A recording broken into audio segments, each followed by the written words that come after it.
informal summit is unknown in the India-China context. So why are Xi Jinping and Narendra Modi going ahead with a two-day one-on-one in the central city of Wuhan? That is a cover story tonight. We're looking at this India-China reset, the elephant-dragon tango as we're calling it. Sources have told WION that this informal summit will not result in any agreement. Rather, a broad vision could emerge. They're looking at giving a direction to bilateral relations over the next 15 years. So expect no breakthrough, but do not discount what is happening. This summit is very important, not in the least because of the many downs in bilateral relations in the last few years. The question is why now? Why is the effort for a reset being made now? Let's look at China's reasons for starters. China is under pressure on multiple fronts. Beginning with North Korea now. North Korea under Kim Jong-un is showing new purpose and resolve in seeking to end its international isolation. One would assume that Beijing would be happy with one problem less in the neighborhood. Wrong. The Korean peace talks have unsettled China. Kim sees opening up to the world as a way of reducing his dependence on China, and which big brother would like that? So China is upset. The second factor is America. Donald Trump is threatening trade war. He is an unpredictable man who's ruling a superpower. There is no certainty on how this could end. Trump has been aggressive and unpredictable in military terms as well. He has sent his navy into the South China Sea in direct rejection of Beijing's claims. He's resumed diplomatic contacts with Taiwan. He's normalizing relations with Vietnam. China does not like any of it. Then 2 days ago, Xi Jinping's signature Belt and Road Initiative, better known as the BRI, hit a massive roadblock. 27 of 28 European Union envoys in Beijing condemned it. In a report, they said that it ran counter to liberalizing trade. It was biased in favor of highly subsidized Chinese company, which basically means that the only beneficiaries from this Belt and Road Initiative would be the Chinese. We told you so. China was shaping globalization to suit its interests. They said the Belt and Road Initiative lacked transparency, sustainability, and social standards. In the language of diplomacy, this is serious condemnation. Belt and Road Initiative can provide much needed infrastructure financing to partner countries. But these ventures can also lead to problematic increase in debt, potentially limited other spending as debt services arise and rise, and creating balances of payment challenges. In fact, Europe's objections had been flagged off a year ago, but this new statement hit China where it hurts the most. Europe now mirrors India's stand on the Belt and Road Initiative. Remember, India boycotted the first BRI summit last summer. Crucially, no dates have been announced for the second BRI summit that is going to happen this year. Xi Jinping may see this meeting with Prime Minister Narendra Modi as an opportunity to gauge his intentions on this pet project. China has much to gain from improving ties with India, and Wuhan is an effort in that direction. Let's now look at Modi's motives. Why is he attending this summit? Why is India keen? Protocol-wise, this is the Chinese president's turn to visit India. Critics say that Narendra Modi's visit is an acknowledgement that an asymmetry exists between China and India, and China is on stronger footing. But Indian diplomats say that China is a neighbor, and bad politics with a powerful neighbor is poor statesmanship. So it makes a lot of sense to mend ties and to move on. Narendra Modi going to Wuhan does not imply that India is weak or a walkover. This is what WION believes. This is what Gravitas is saying. Modi is getting an opportunity to talk freely and frankly with Xi Jinping. It must be seized. Xi Jinping is China's most powerful leader after Mao Zedong, the founder of modern China. Xi Jinping has the power to give new shape to his country's India policy, and so engaging with him makes a lot of sense.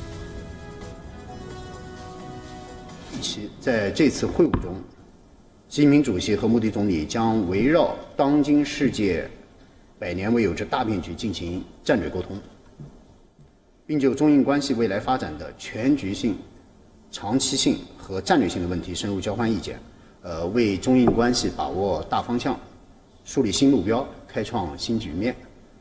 我们相信这次会晤以推动中印关系发展，不仅将造福两国人民，也会为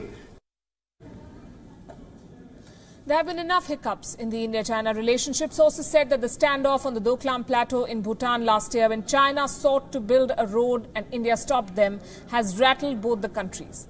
The unsettled nature of the border has forced India to beef up its force presence in these areas. China's inroads into this region, including Sri Lanka and Nepal, have been disquieting.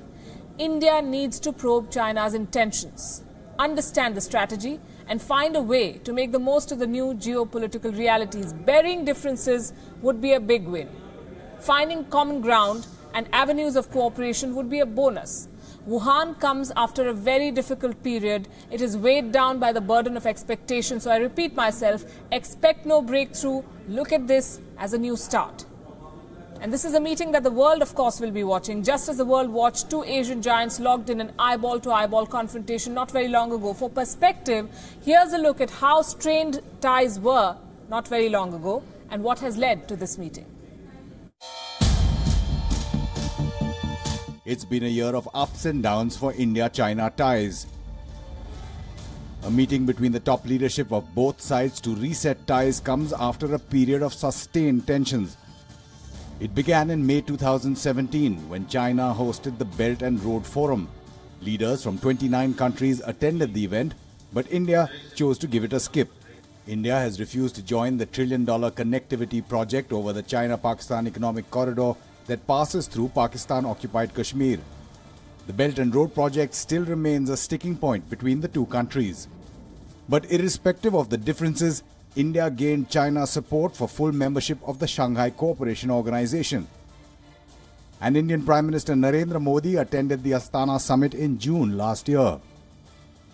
But just a week after the SCO summit, Indian and Chinese troops came face to face at Doklam. The standoff lasted more than 2 months.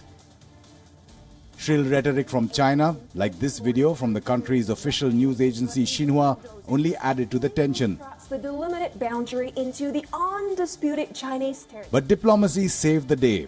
Both sides withdrew from their positions at Doklam by the end of August. Soon, the Indian Prime Minister visited Xiamen for the 9th BRICS summit. PM Modi and Chinese President Xi Jinping even met on the sidelines of the summit for extensive talks. But reports of possible tension at Doklam and other areas around the India-China border continue to make their way into the media. Reports of incursions by Chinese troops in Uttarakhand, Arunachal Pradesh and other areas emerged.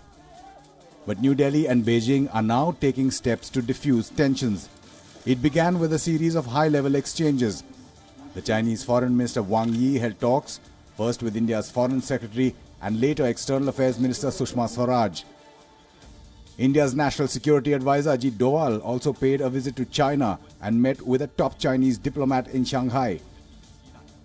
The summit meeting between Prime Minister Modi and President Xi Jinping gives both sides an opportunity for a paradigm shift in India-China ties. Bureau Report, WION. Another key component of this India-China reset is people-to-people contact, and that can only happen when they communicate. And for that, they must understand each other's language. It's a huge barrier in this context, which is why India's Foreign Affairs Minister Sushma Swaraj concluded her visit to Beijing by asking people from both sides to learn each other's language.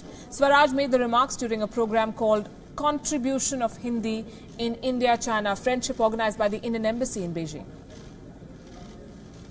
चीन में भारतीय फिल्में बहुत लोकप्रिय हो रही हैं। अभी कल मैं विदेश मंत्री वांगी जी से मिल रही थी। उन्होंने 3 फिल्मों का नाम खुद लिया, दंगल, सीक्रेट सुपरस्टार और हिंदी मीडियम। ये तीनों फिल्में बहुत ज्यादा चर्चित हुई कि भारत और चीन की मैत्री में हिंदी का योगदान। मैत्री किसको कहते हैं? दोस्ती को। और जब दो दोस्त आपस में बैठते हैं तो क्या चाहते हैं? कि मन की बात करें, उनके जो दिल में आया है वो एक दूसरे के साथ साझा करें। उसके लिए भाषा की जरूरत होती है। मैं हिंदी बोलूं तो आप समझें, आप चीनी बोले तो मैं समझूं, तो हम इकट्ठे बैठ करके मैत्री भाव में बात कर सकते हैं।